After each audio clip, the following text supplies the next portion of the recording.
Welcome back to another edition of the VSOP Lounge. I, of course, am your host, Captain of the Cool Kids, host of the Grown Man Logic podcast, DeJuan J, and I hope that all is well.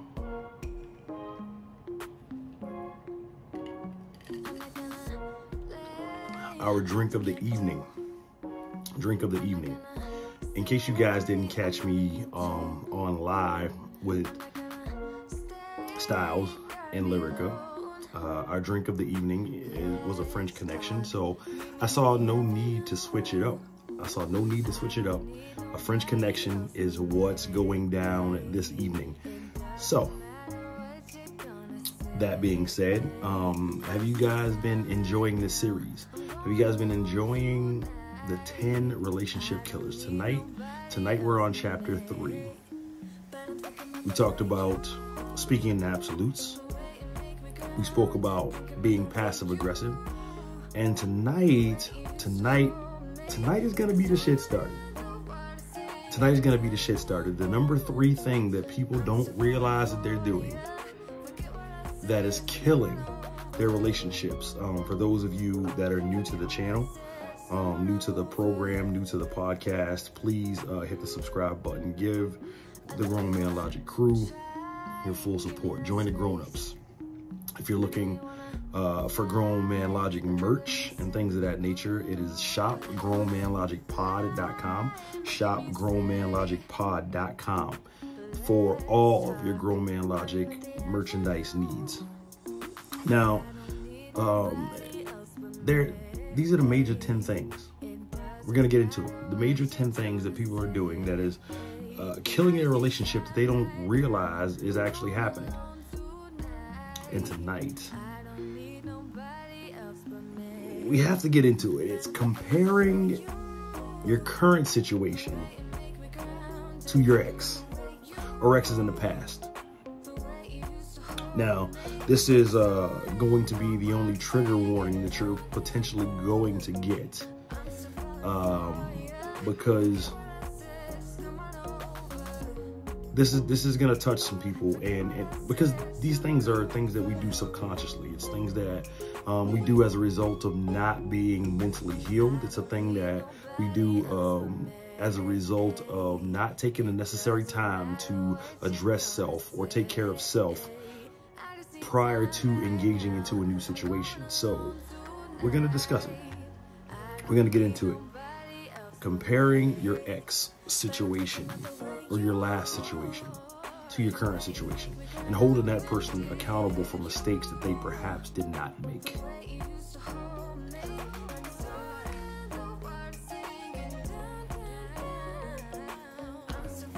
We've all heard it. Red flags. There are certain traits, extending the olive branch early. There are certain traits that are universal red flags that they will set off anybody. That's, a hint of lying, deceit. That is moving funny, operating funny, things that can be called into question, being defensive too early, things of that nature. These are red flags to anyone. But there are some things that are red flags to you, and it's only anecdotal. In other words, they're only red flags to your current partner or about your current partner because you have not healed from your last situation. Maybe it's the gym. Maybe it's time management. Maybe it's dressing nice. Maybe it's shaving. Maybe it's having male friends. Maybe it's having female friends. Maybe there's several different things that can be completely anecdotal and form your opinion, and nobody can fault anybody for their opinion. That's just how the cookie crumbles. The problem that it happens is when you decide to get with someone else, someone new, something brand new out of your last situation, and you want to give that person the best version of yourself, but all of your arguments seem to be reflective or repetitive arguments from something in your past, then maybe you want to sit down and evaluate yourself. Perhaps you want to sit down and think about, what is it about this behavior that triggered me? I have a client, and he has given me clearance to share this story. I'm not about to open a case, so he will remain nameless for this particular situation. However, my client is in a constant beef with his significant other, because she seems to be able to fly off the handle with him whenever she wants. She exhibits passive-aggressive behavior. She exhibits speaking in absolutes. She exhibits some of the other things that we're going to get into in later videos. And she's throwing all of these things and throws caution to the wind. There's rarely an apology. It's only hugs, kisses, sex. Cheap shit in comparison to the mental and emotional abuse that this man suffers when his significant other gets married or gets mad. And he hit me. He's like, yo, Jay, what do I do, man? I'm doing the best that I can, this, that, and the third. I never get the credit I deserve. And it's crazy. So then I began to ask questions. What is her past? What is her past situations look like? And he began to break those things down to me. And the conclusion is he's being punished. He's being punished and held accountable for things that he wasn't around for. And that's why this series is so important. It's because these 10 things on this list, we don't even realize that we're doing. And shout to my sis. Shout to my sister Kendra, because she was on a live, or no, she was on an episode. And shout to Rosie from the Rosie perspective. She was on a live, and she made a statement. I'm going to paraphrase and then amend the statement, but the statement was basically, what if I don't know I'm abusive until I am? What if I don't know that I'm toxic until I am? What if I don't know that I'm punishing my current significant other for the mistakes of my past significant others until I do it, until I do the work? You know the motto. Every time a member of Grown Man Logic is anywhere, our motto and our mantra stays the same. Do the work. Do the effing work. Why? Why are we so heavy on this? It's because you owe it to your significant other to do the work. You owe a complete package to that person. Otherwise, everything that you've brought to them thus far until this point is a misrepresentation of self, and you're cheating them. Not cheating on them, but you're cheating them out of the full experience and a chance to be 100% completely happy with the person that you're capable of being.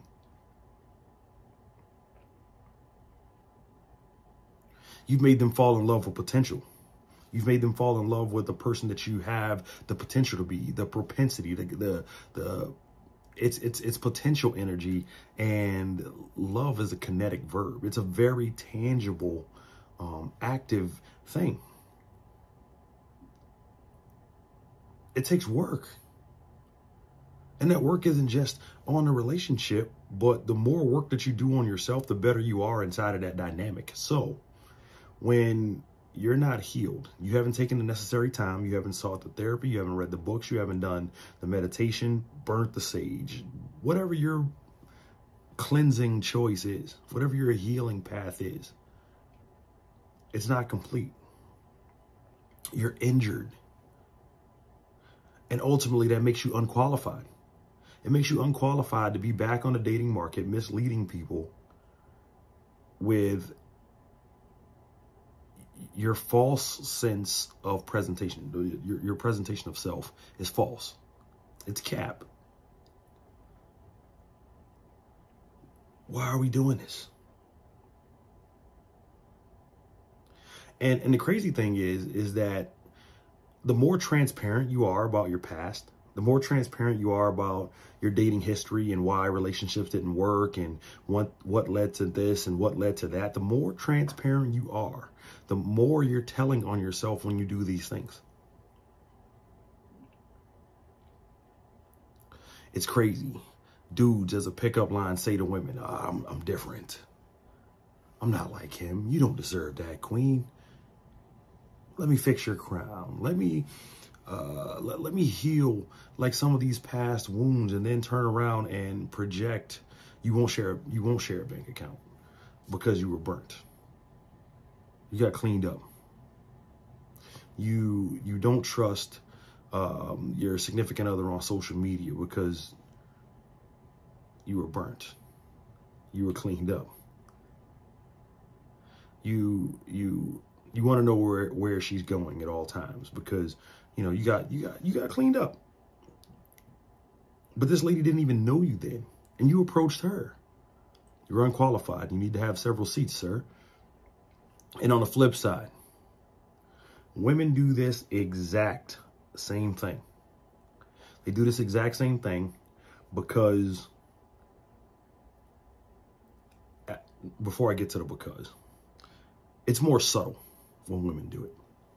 It's more subtle. It feels almost like a sneak attack. It's your speaking in absolutes. It's your passive aggressiveness. And it's the comparison to the ex or potential future situations.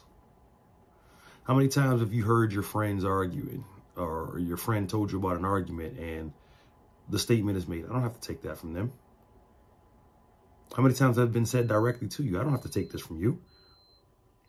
How many times have you thought it in the back of your mind, I don't have to take this from this person? Because all of a sudden the grass starts to appear greener. Or the last situation didn't seem that bad in comparison to this one. But it's my submission to you, it's my argument to you that if you're holding on to these past traumas, your ex is an ex for a reason. And it's not necessarily that they're all bad, but sometimes we actually have to stop and look in the mirror and think, maybe it's me. Because comparing your current situation to your last situation is literally a form of projection. It may not be self-projection, but you're telling the other person, hey, I wish you were this person, or I wish you were more like this person. But it didn't work. So why are we even saying that in the first place? Why? Is it because we're ineffective communicators and we couldn't properly and effectively articulate what it is that we're feeling? So you're digging for whatever that's toxic as fuck. That's toxic as fuck. And quite frankly, that person, no matter what they did, short of cheating, they don't deserve these comments. They don't deserve to be compared. They don't deserve to be measured up. Because when you say yes to be a person's significant other, that person should start with a clean slate. You remember back in school when the teacher used to call you up to the chalkboard.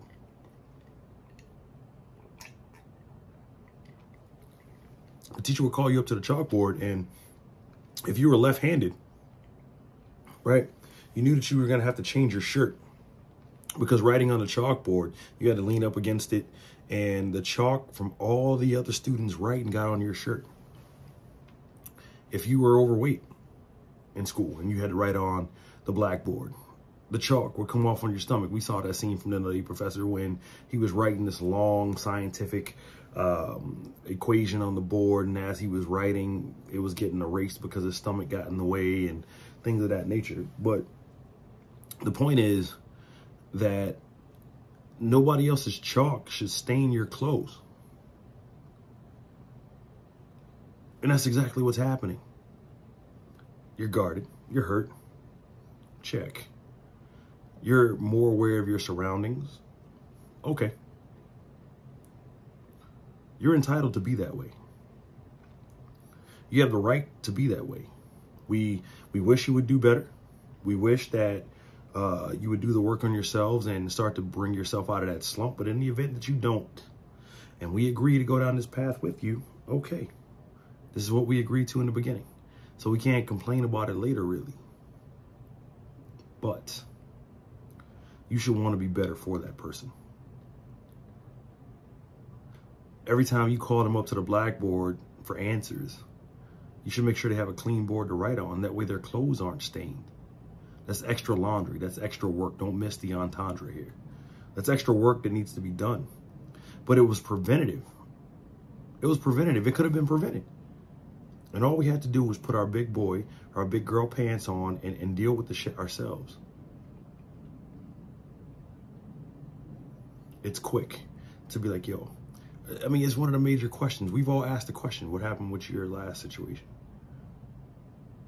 What happened with your last situation? And once they begin to talk about it, okay, cool. I think I can handle this. I'm not going to make this mistake, this mistake, this mistake, this mistake. Because this person is dealt with like this. All right. Got it. But the first sign, the first hint, the first similarity, you're into something and you're automatically being compared. How fair is that? Did you really start with a clean slate? No, you didn't. And if I'm being quite honest, that routine and being held accountable for other people's actions it wears itself out. It gets old like rather quickly. And the person knows. The person knows. The person knows when they're being stacked against someone else. They know when you've experienced it one way and you prefer it that way because this person showed you that. But if that's the case, don't be pitching the line, I'm different. Don't pitch that line, I'm different. Or don't pitch the line, don't compare me to anybody. Don't throw these lines out there. Why? Because if that's the case, and I'm not to compare you to anyone else, or she's not to compare any man to anyone else, or if everybody's different in an individual and you're not going to acknowledge any similarities, it's very hypocritical of you to compare your current situation to your ex or even the future. It's toxic. And the person that you're with isn't getting a fair shake at the relationship to make it work. You're not. And it doesn't matter how you want to spend this. It doesn't matter how you want to justify it, how you want to give reason behind your answers. If you're hurt, stop dating. Stop fucking with people until you're in a place where you can give 100% of yourself without comparing them to the last situation, without stacking them up against your ex, without stacking them up against a future potential suitor. If you chose to be here and you chose to stop right here, show some goddamn respect.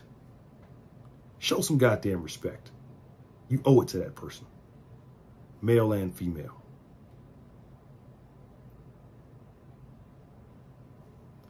But what do I know? Maybe I'm wrong, but I'm willing to debate it. My email, talktogml@gmail.com.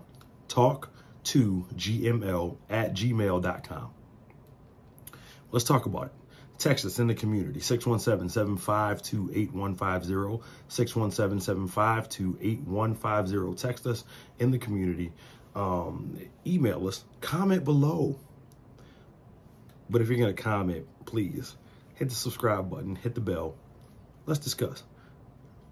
Join this Grown Man Logic movement. This has been an episode of the VSOP Lounge. I will see you on Sunday. Cheers. Did you enjoy what you just watched?